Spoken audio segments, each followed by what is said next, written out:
because and I'm not even kidding you. Like, that's literally the questions I asked them, back when I did it myself. It's like, that's how it was.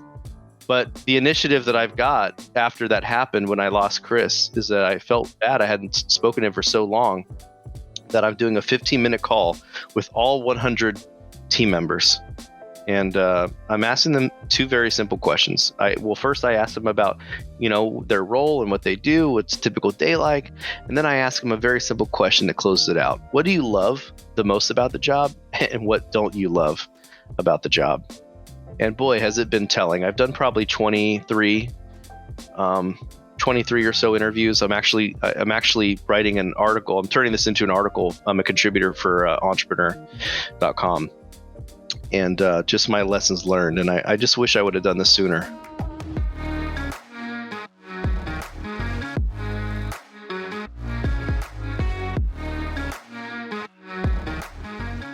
You're listening to the Rich Ad Poor Ad podcast, where we break down the financial principles that rich advertisers are deploying today to turn advertising into profit and get tons of traffic to their websites without killing their cash. These advertisers, agencies, affiliates, brands are responsible for managing over $1 billion a year in ad spend. You'll hear about what's working for them today, their rich ads, and we'll roast their epic failures and crappy ads on the internet with poor ads. Let's get into it. Welcome to another episode of the Rich Ad Poor Ad podcast. This is your host, Zach Johnson. I'm with the one and only Dylan Carpenter. Dylan, you excited to talk to a social media influencer today? Yeah, I think I'm about to get influenced into purchasing a chair I don't need, man. Today's guest, man, is dude, this guy's figured out TikTok. He got 27 million views in the last 30 days, 100,000 followers, and a couple million likes. He's a remote team builder expert, savage marketer, and most importantly, a epic office chair and office setup, like, just connoisseur. It is it's next level. So Jeff Hunter, man, welcome to the show. How you doing? Great to be here. And I'm in my Epic Gaming rig right now. It is epic. That is for sure, man. It is the most American over-the-top purchase I've ever seen. It's savage. What can you say? It's savage. There you go. It's right next to the samurai suit, Yeah. All right, I want to get right into this because, like, I want to talk about TikTok for a second as if it's like Facebook in 2009. How are you even making money off of these likes and these followers on TikTok? Because we've seen the advertising side, haven't we, Dylan? And it's pretty challenging to get an ROI over there. Yeah, I think that it's very infant in its advertising. Yeah. I guess campaigns. I think the big bang for your buck is actually through influencer campaigns. And the first off, to answer your question about me being able to monetize it, funny enough, on my birthday, August 18th of this year, so not even that long ago, I was over at my sister's house because she planned like a surprise birthday party, and we went swimming. It was like a pool party, and she was telling me that she had her 1.5-year-old son trained to swim, and I was like, mind blown. And he likes jumping in the pool and stuff by himself at 1.5 years old, and he swims out. It's funny too because he doesn't really use his arms. He's like a perfect kicker. He's like a tadpole or something. Wow, it's crazy. And I said, dude, I bet people would eat this up on TikTok. And I've had mild success on TikTok as far as getting views and stuff, and I probably had maybe 500 to 600,000 views over 8 or 9 months of being on TikTok at that time. I wouldn't call it a wild success. I didn't really monetize it or anything, but I just was like, I bet people would dig this. So I came up with this elaborate prank, and I said, why don't we throw your son back and forth in the pool, and then I'll purposely throw him too high and you don't catch him, and then just let him swim out. And she was like, oh yeah, he'd love that, And I'm like, and what's perfect is that people would think that we're like these horrible parents, of course, right? So what ended up happening, we did exactly like that. I threw him back, she threw him to me, and I was like, okay, this is the big one. 1, 2, 3. And by the way, my sister and I, our mom was the worst actor because we told her, we are like, we want you to be afraid, act like you're afraid of what's happening right now. And my mom's like, oh no, don't do it. It's just like horrible acting, which is probably what made it go viral. That was my first like viral video, and it got like 2.7 million views. And I got like almost 10,000 followers from that. And I was like, wow, that's incredible. Well, it just so happened to be, I posted a couple things here and there, and I got more followers and this and that. But I finally hit that magical 10,000 follower mark. Now, here's the thing about TikTok. At 10,000 followers, you can apply for something called the TikTok Creator Fund, which from what I've found is about a 4-cent CPM. So you get 4 cents for every 1,000 views that you're able to generate on the platform. So they're rewarding you for creating good content. And I'm probably going to get in trouble for that. I'm just telling you, I might get banned for that. That's whatever. You're supposed to not tell people that, but I'm just, as marketers, you just have to know that you're not going to get rich unless you're getting millions of views every day on TikTok. Yeah. So the day after I applied for TikTok Creator Fund, I was accepted. And the same day I was accepted, September 2nd, I posted a video of what has now become the most viral. I'm the most famous gaming chair guy in the world, basically. And the thing about TikTok that I love is that it's for people that are like not creative like me. Like, I'm not very creative. I can use other people's ideas and I can use that as inspiration for my own.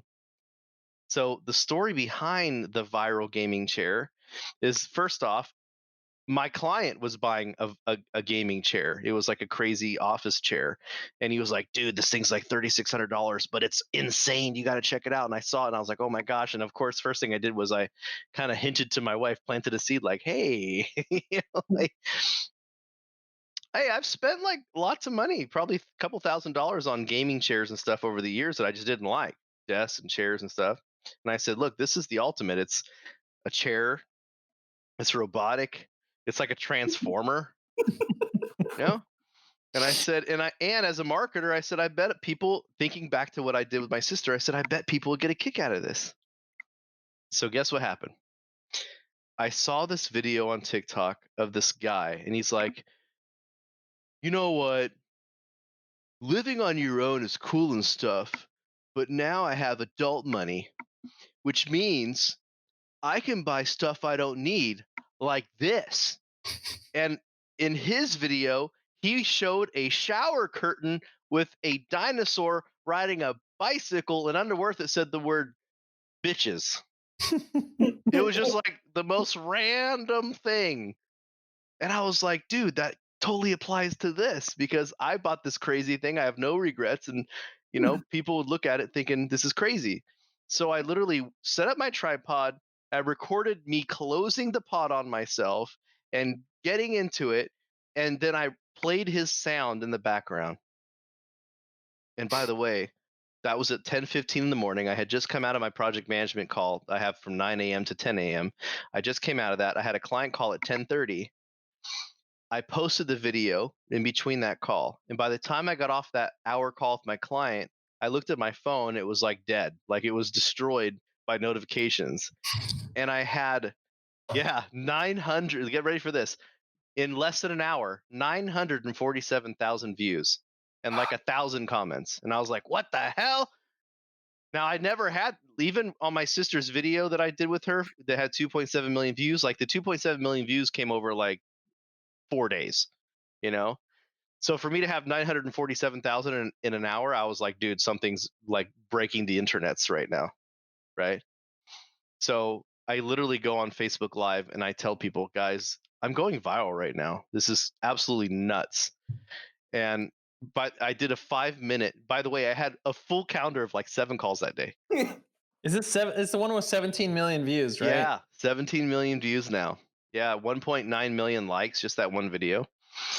So you can imagine out of my 2.7 million views, 1.9 million is just that video.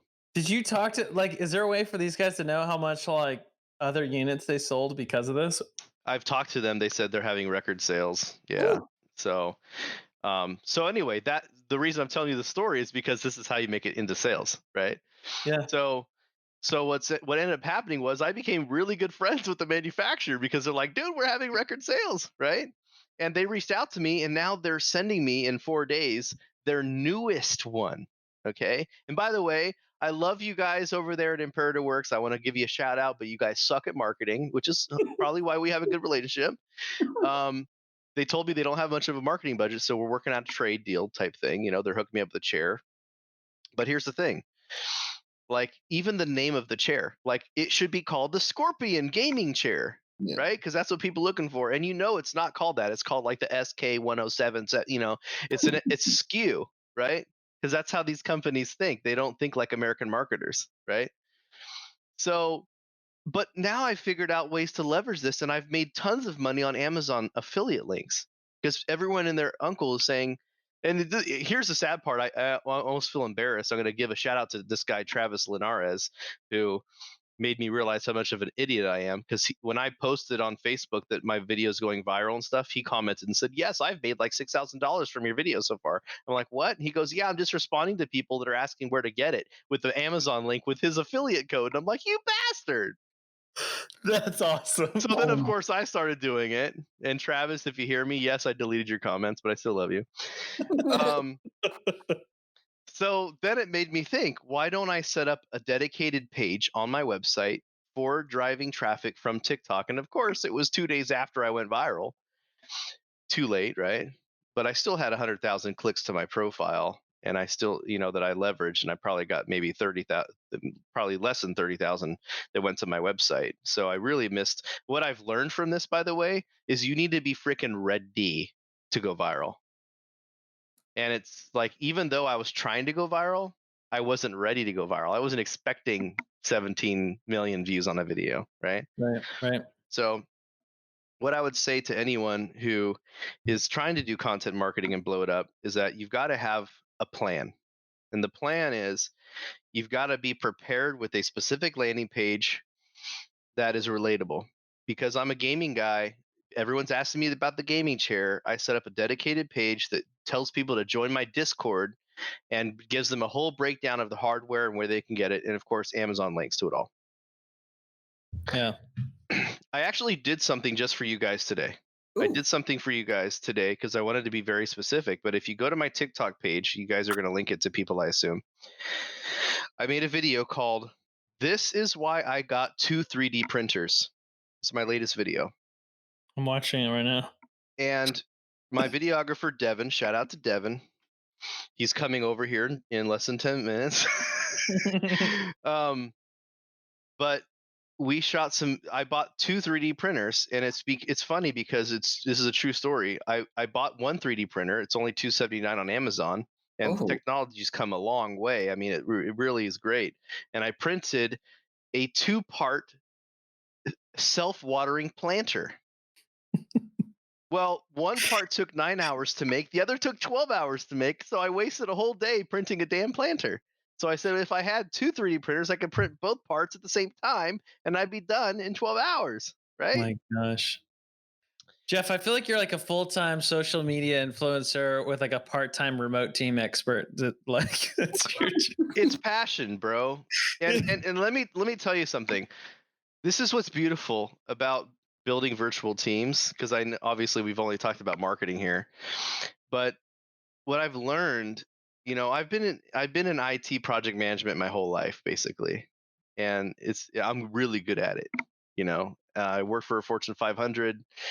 I was a senior IT project manager at Philips Electronics. It was really fun. I've managed millions of dollars in revenue every month.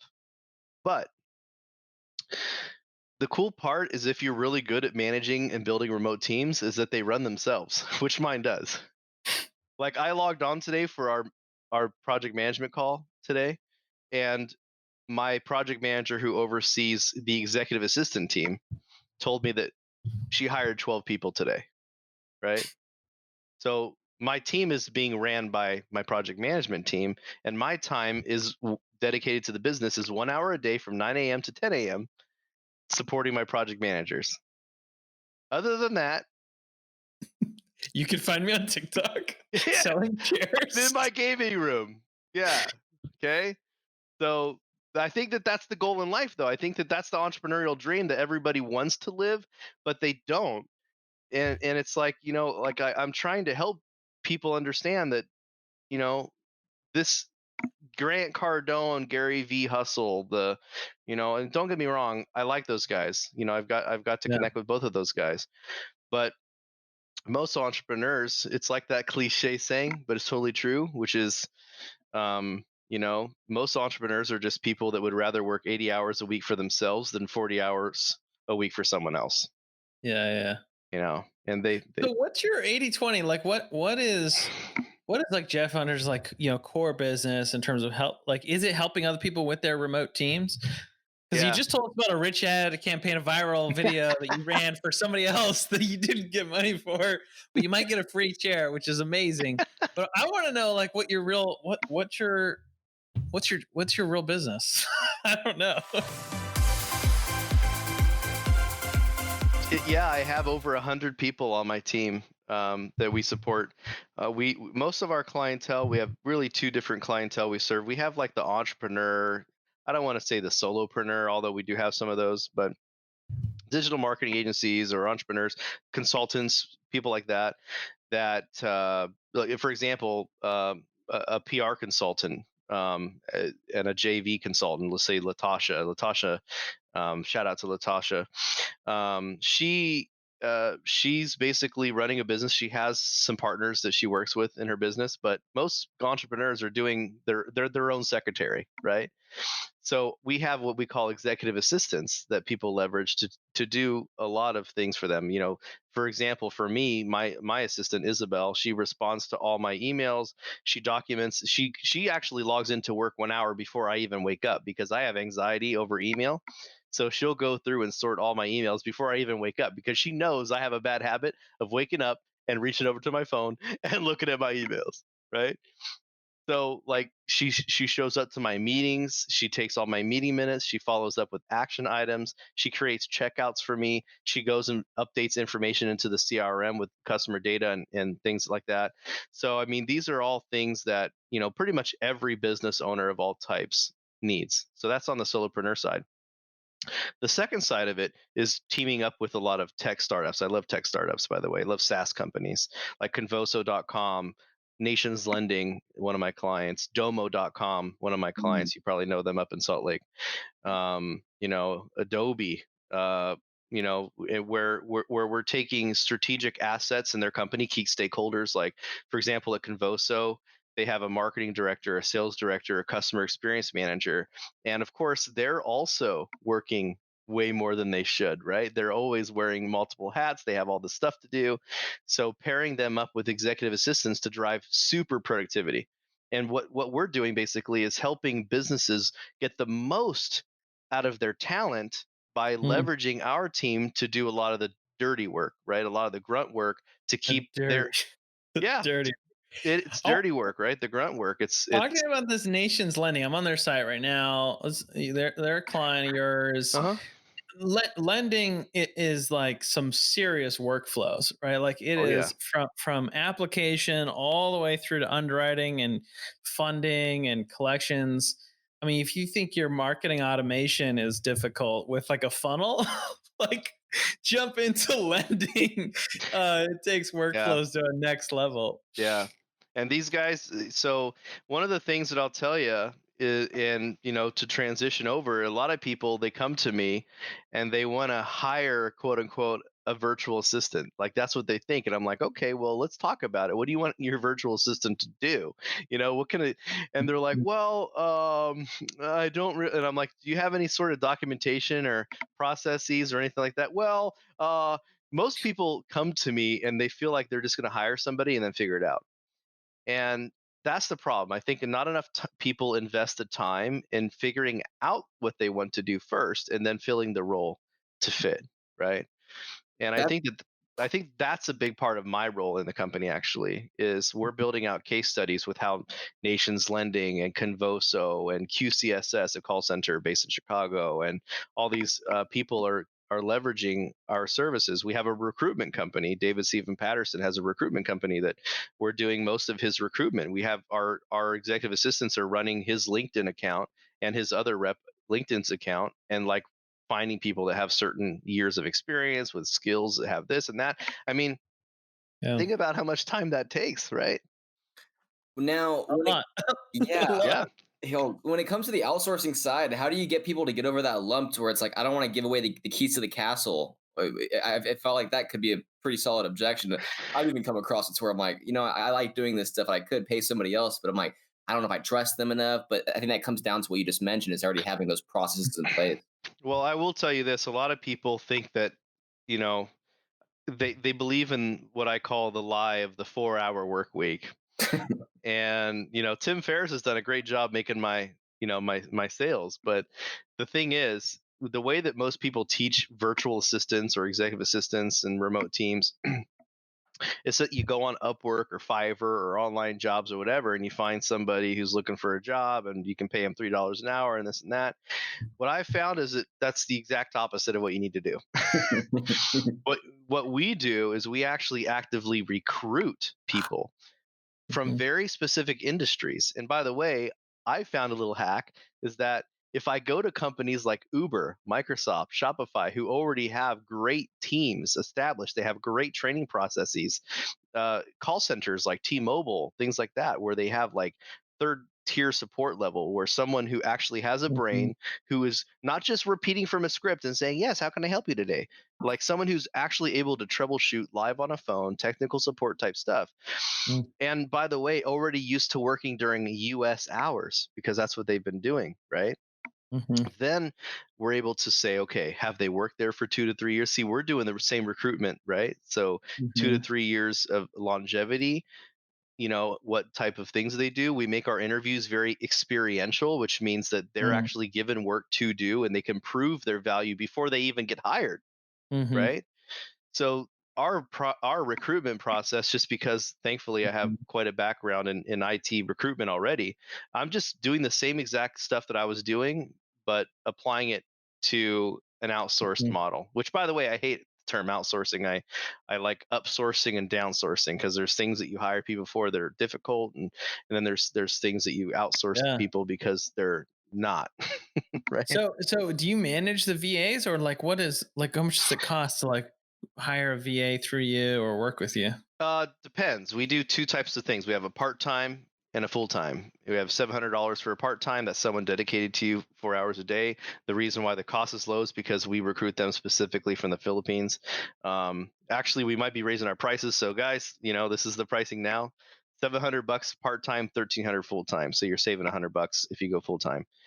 Now, everyone on our Yeah. team is full-time. We only hire people full-time.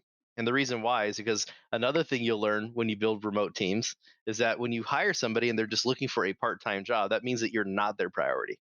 They've got something else. Mm. So Mhm. I hire people full-time, and if someone's part-time for you, that means they're also part-time for someone else. And I tell my clients straight up in the beginning, I said, look, chances are one of you is going to want to take this person full-time, and whoever gives me money first, that's who gets them. We've got to replace the other person. Damn. And by the way, a beautiful thing about that marketing aspect is that, you know, I have the easiest job to sell this service, because all I have to do is just ask people what they do. I say, what do you do on a typical day? And they'll go through it. And afterwards, I'm like, wow, that seems like a lot. I can't believe you're doing all that yourself. That's pretty much the sales pitch. That's crazy. We had Dennis Yu on here. I think he said he has like 200 or 250 or so like team members to like run his agency. And he used onlinejobs.ph as well to build all that out. And he was just saying how I should fire Dylan and hire a team in the Philippines. Get 10 of me, dude. Why not? But Dylan's got a mustache. He's local in Austin. He's kind of got a cool vibe. I don't know. Well, here's the thing, Zach. I don't discriminate on talent. and Really? What do you America. discriminate on? Is it gender or is it race or? In other words, I don't discriminate on where people are from, right? Okay. Okay. Talent is the determining factor, right? So when it comes to talent, I don't discriminate on where that talent comes from. And a lot of my team, we have men, women. I've hired people from all over the world: Philippines, South America, America. We don't hire Canadians. That's kind of one of our core You know values. what? They're very needy. Next thing you know, they're going to demand healthcare payments. Well, hey, here in California, they keep trying to make it harder and harder to hire Californians remotely because they want you to make them, all full time, and that's what that Prop Mhm. 22 is right now. I tell you, I almost feel bad because, like, what's happening in the forms of laws and what's happening all around nationwide, it seems like Americans are making it really hard to hire Americans, Mm. from a cost perspective. Hmm.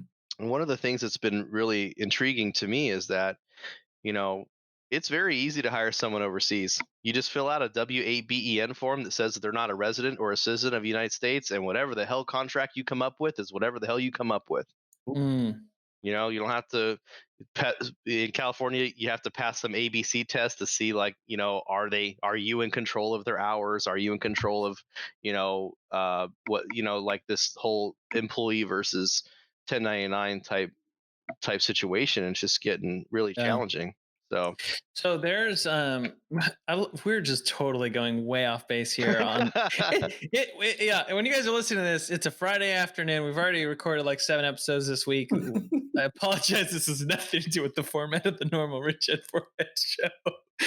But one of the things that we recently hired a few people, 4 5 engineers in Malaysia this year, wow. and it was amazing. But one of the things I learned in the process is that in software you have research and development credits, tax credits that accumulate when you spend a ton of money on engineering, and you actually you don't get to leverage those unless you hire them through a hiring agency that is in the U.S. So I'm gonna be hitting you up, Jeff, of just like having running my all my payroll through you, You, so I you can know, get you, some R&D credit. so just so you know, that's actually one of the huge benefits that these other companies that I mentioned earlier have, is that they Yeah, just pay me as a contractor, right? yeah. And we deal with everything. My team hires, recruits, trains, manages, oversees.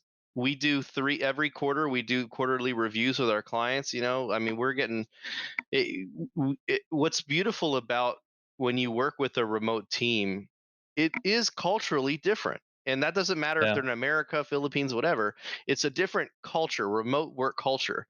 And Mm-hmm. there's a lot of things that we look for that are very specific to remote culture. For example, you can teach someone how to do lead generation. You can teach someone how to do prospecting. You can teach someone how to do recruiting. You can teach someone how to take meeting minutes, but you can't teach people how to give a damn, Hmm. right?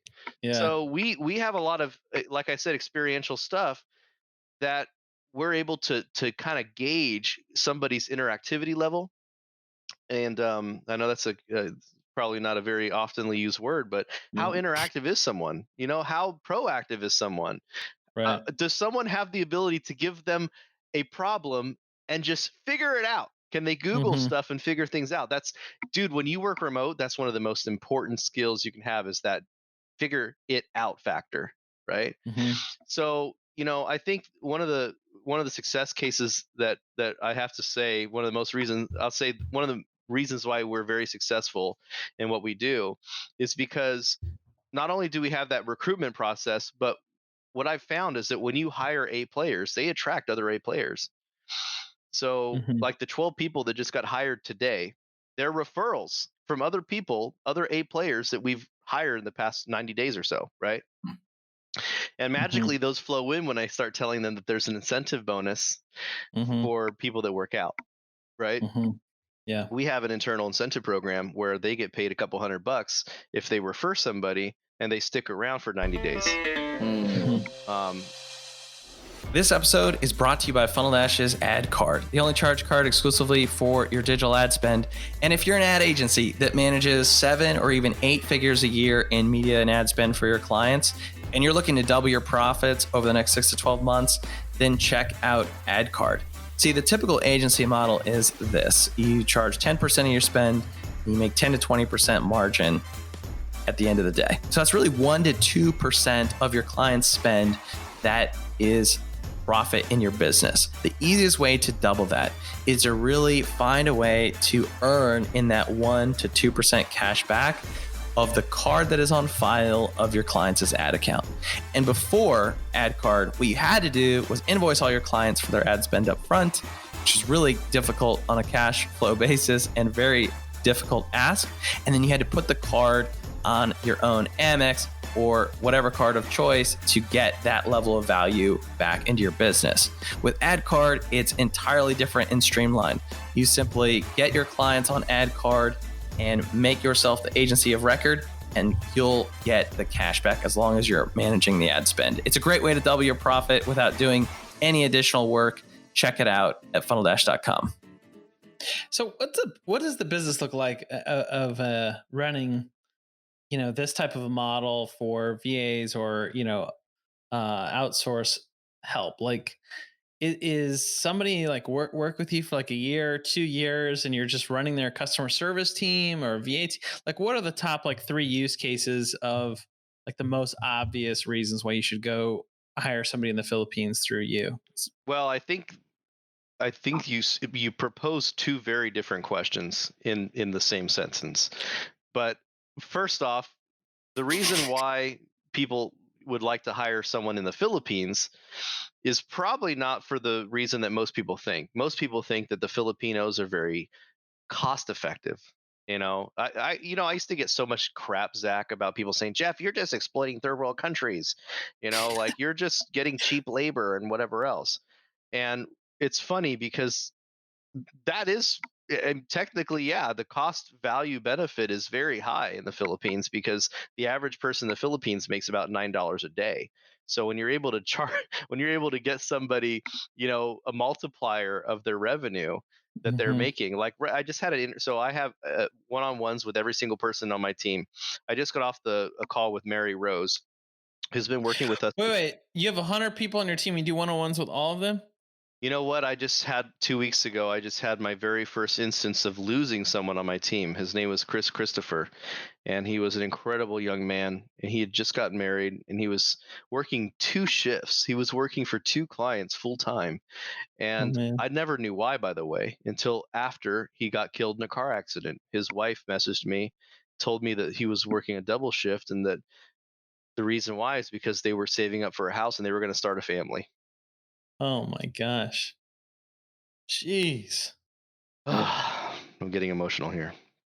But it I think that as entrepreneurs we're go go go, and I think what made me really upset internally at myself is that Christopher Christmas was one of those guys, like I told you about earlier, who just Mm-hmm. figured things out.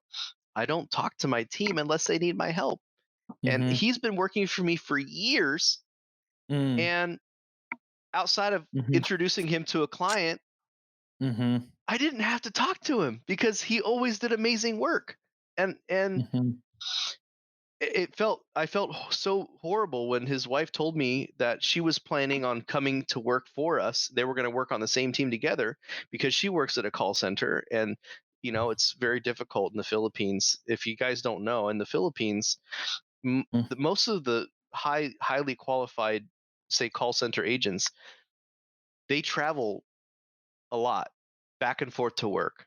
Sometimes in the traffic's so bad, especially in Manila area, it Mm-hmm. could be an hour, 2 hours to get to work each way. Mm-hmm. Plus, they have what's called mandatory overtime, or what they call OTTY, overtime. Thank you. Mm-hmm.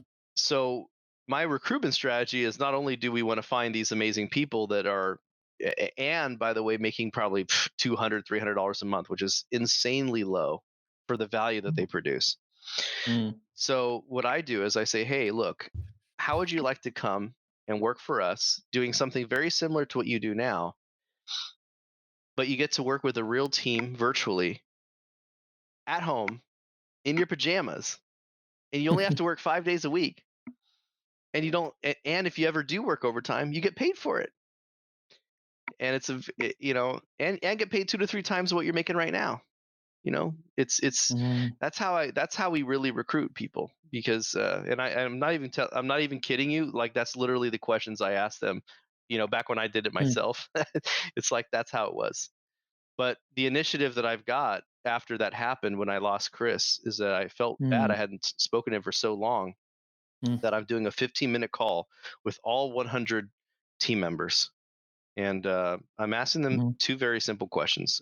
First I ask them about, their role and what they do, what's a typical day like, and then I ask them a very simple question that closes it out. What do you love the most about the job, and what don't you love about the job?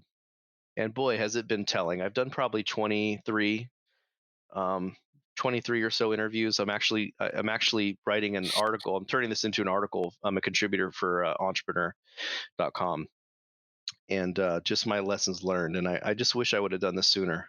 But I think Yeah. I think you have to have compassion for your people. I think that's priority number one. And Yeah. people will stick with you forever, man. I've got a woman on my team. Her name's Rodora. She's gone through 2 kids.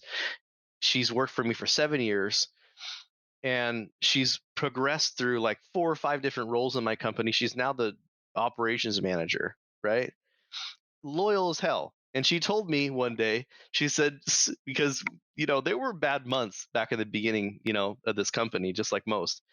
And she goes, whatever happens with this business, whether it goes to the moon or it dies or whatever, she goes, that I'm going to be your virtual assistant forever, right?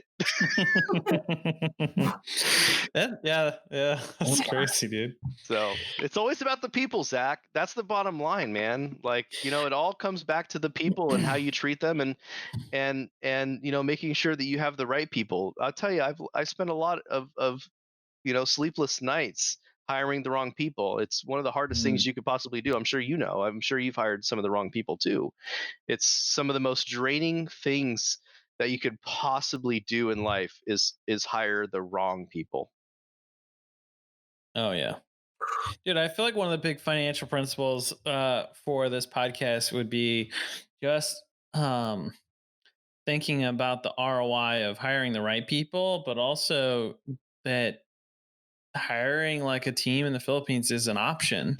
And Well, here's the thing, and this is where I see where you're going with this, and this is the same problem that I hear, because like I know what you're thinking, and this is where I hope the dichotomy changes in the mindset. yeah, Think of the Philippine team as an expansion of your team. A lot of people, like this call center that I work with, her name's Kathy Carabetzos, QCSS. It was for a very long time, she was like pro America, this and that and whatever else. And I'm like, that's fantastic. But you also can do so much for your American team by yeah, leveraging somebody to do things that it's very hard to hire an American to do, by the way. It's very hard to find an American who wants to come online and do prospecting every day. There's mm-hmm, people in Philippines that would die for a job like that, to work from mm-hmm. home in their underwear and look up people's contact information all day. Oh my God, what a dream. Right now they're at a call center and they're taking angry calls from unsatisfied customers. Right. Yeah, I mean, like I have never been like a big remote team or like VA. I've always just tried to hire like the most expensive people, like traditionally. and and uh, and and and one of the biggest challenges I've had, like when I have gone overseas, or outsource or gone to like, I would just say like there's different skill sets, right? Like the people I hired in Malaysia are like very, very talented in skill set and have worked with US companies for several years. And but I think part of what I struggle with is really just like the entry level skill set. It's not even outsourcing. It's just like if it's entry level and it's monotonous and you're going to write like those SOPs and it's, you're paying somebody less than like $1,000, $2,000, $3,000 a month. I just want to like bang my head up against the wall. Like, like this, why Well, am I doing I this right would now? love to change your mind on that. I'd love to change your mind. So You need it. No, this is good. Like, yeah. I think this podcast Yeah. like totally reinvigorated of like, oh, cool. That's awesome. And Jeff by could the do way, that. I will tell you with certainty, the first couple years of me doing this, I was in the same boat, and it was very frustrating because, like I said, I was trying to find. Number one thing that I've learned is don't hire people looking for a job. There's usually a reason why they're looking for a job. Uh, The recruitment process is so key, and we haven't even got that dialed down since mhm. I would say like maybe the end of last year is when we started dialing it in. So even, like right now we've hired 60 people this year. And just to put that in, we have 100 people total, just to put that in perspective. Right. Yeah, So dude, COVID is a very great thing for yeah, it's a good time for to be the king of virtual. outsourcing. Yeah, I mean, virtual teams has become like it used to be. Like, wow, that's neat. I don't know if you remember this, Zach. Remember when Buffer was in the news, Buffer app, because they were like, oh my god, Uh, they're closing their San Francisco office and they're going 100% remote. That was like 2015, right? 2016, something like that. And everyone's like, wow, this is cutting edge. And Entrepreneur did articles about it and this and that. Like, oh my god. And now it's like, okay, 2020. If you don't have a virtual team, you have failed. right. Yeah. Yeah. Totally. Oh my gosh, Jeff, this has been an amazing episode, and I personally enjoyed it. I appreciate everybody listening for if you've made it this far, and you're like, when are we gonna get into the rich ad poor ad? It ain't happening because we're 38 Here, minutes let in. me leave it with this. Let me leave it with this because we grazed on it. If you want to make money on TikTok, we're taking it back to TikTok. If you want to make money on TikTok, what you need to do, and here's a great example. And you know what? I'm going to hook you up with an amazing guest on your show. His name's Chris Johnson.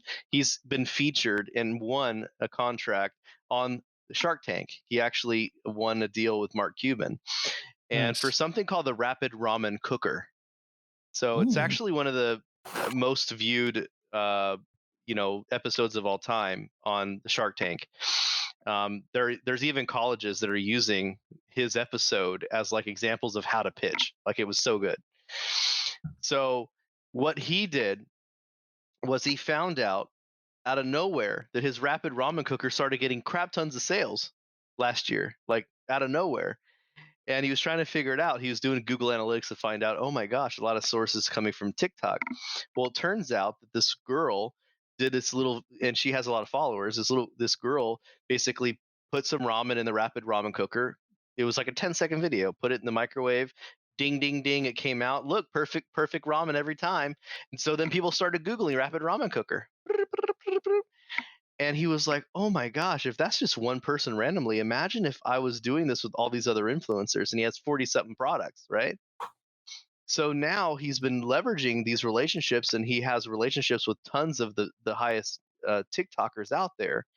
And he basically pays them anywhere from $50 to $100, I'd say, per promotional post to come up with some idea, some creative about the product. Aha. Mhm. Now we're getting somewhere. Right? So imagine if you had a $2,000, $3,000 budget, even if you did it at $100 a pop, that's 30 influencers that all have, let's say 1 million followers or 100,000 Yeah. followers or whatever. Like for me, it's all of my followers are gaming advocates. So Mhm. I have in my possession on this. Oh, I'm about. You guys can't see it, but I'm gonna describe it to everyone else. You guys, they get to watch this podcast.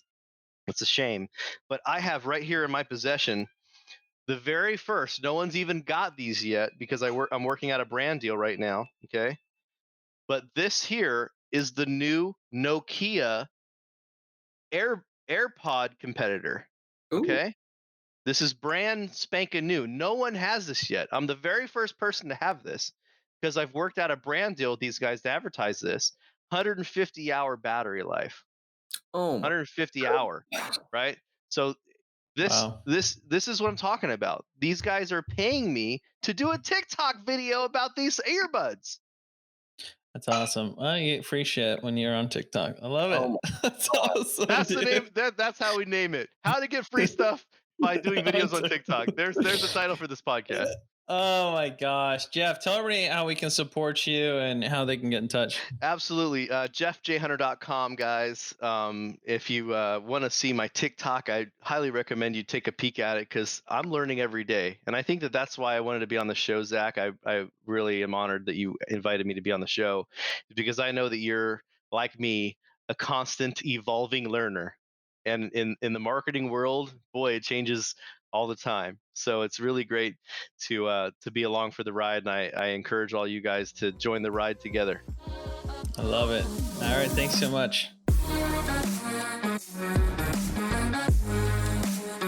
Thanks so much for listening to another episode of the Rich Ad Poor Ad podcast. If you're like me and listen to podcasts on the go ahead and subscribe on Apple Podcasts, Spotify, YouTube, and richadpoorad.com/podcast. And if you absolutely love the show, go ahead and leave a review and a comment, share with a friend. If you do, take a copy, screenshot of it, email me, zach@funneldash.com, show me you left a review, and I'll give you a free copy of the Rich Ad Poor Ad book. To learn more about the book, go to richadpoorad.com. To leave a review, go to richadpoorad.com/review. Thanks again.